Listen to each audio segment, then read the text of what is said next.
गोटे दिनर कथा गोटे गाँव में गोटे बुढ़ा मनीष रोला। से बुढ़ा मनीष ता पुओ कथा भाभी चिंता थिला। कहीं ता पुओ बहुत नालायक थिला, कामचोर थिला। से कौन सी काम करे ना, बास खाली गाँ सारा बुले। गोटे दिन से बुढ़ा मनीष ता पुओ को सबक शिखाइब बोली भाविला। सी ता पुओ को ता पाखक डाकिला और ताकू कहिला, पुओ घर भितर जो आलमारी अच्छी ता भितर गोटे घड़ी रखी, तुमे ताकू बाहर करी आण।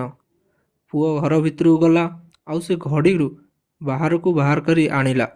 पुणी ता पिता ताकू कहिला, तुमे गोटे काम कर, यही घड़ी को तुम साथी रे बजार नहीं जाओ, आउ जिते लोक भी तुमको मिलिबे समस्त ये घड़ीर दाम पचारिक आसो। आ ता पुओ से घड़ी को नहीं बजार चलीगला।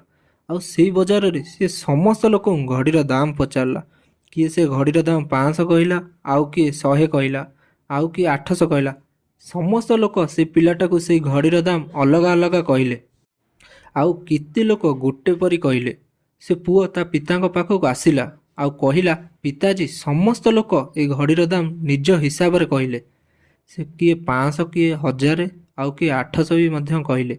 बुढ़ा मनीष ता पुओ को कहिला, पुओ ठीक अच्छी, घड़ी को तू आलमारी रे रखिदे आउ जा। ता परदिन पुणी से बुढ़ा मनीष ता पुओ को ता पाखक डाकिला आउ से पुणी से आलमारी घड़ी आनिया को कहिला। पुओ पुणी गला आउ से आलमारी घड़ी बाहर करी आनिला। आउ एबे से बुढ़ा मनीष ता पुओ को कहिला, पुओ तू जा, आज जो घड़ी भितर समय चली तार दाम पचारिक आसियो। पुओ को किछि बुझा पड़ू नथिला ता पिताजी कौन करिया को चाहुतले। से दुखी मनरे से घड़ी को नहीं बजार को गला आउ समस्त से घड़ीर भितर थिबा समय चलुथिबा तार दाम पचारला।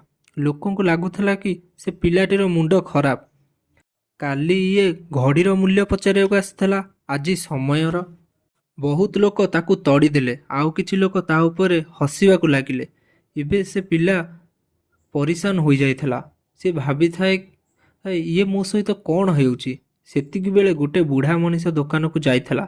से बुढ़ा मनीष बहुत व्यस्त थला। से पिलाटीर क्वेश्चन शुणिकी बुढ़ा मनीष बुझी पारिला कि से पिला कौन पचारिबा को चाहूची। से बुढ़ा मनीष किछि समय बाहर करी पिलाटी को कहिला, पुओ ये जो समय ना जार तुमे मूल्य पचारछ यार कौन सी मूल्य नाई।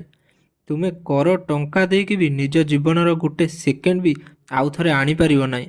इथिपई एही टाइम रो ठीक उपयोग कर। टाइम रो गोटे भल कथा आउ गोटे खराब कथा। खराब कथा ये कि टाइम पड़े जाए थाए, आउ भल कथा एटा तुमे से टाइम कोउथिरे इन्वेस्ट करछ ये तुम हाथ रे थाए। समस्त पाखरे 24 घंटा ही रही थाए, धनी पाखरे भी आउ गरीब पाखरे भी। बास ये तुम हाथ रे कि तुमे सी टाइम रे कौन नुआ करि थाओ। आपण को गोटे गोटे समय को काम रे उड़ौछ। सेई बुढ़ा मनीषर कथा गुड़िक से पिलाटार आखि खोलीगला। मान से पिलाटा भितर बदलिबार आसीगला। आउ से पिलाटा ता पिताजी पाखक से घड़ी को लेकिन गला आउ ताकू सबू कथा कहला। आउ से दिनटा परे से पिलाटीर जीवन बदलीगला। सांग माने कही था कि टाइम समस्त फ्री, हेले से प्राइसलेस, से बहुत मूल्यवान।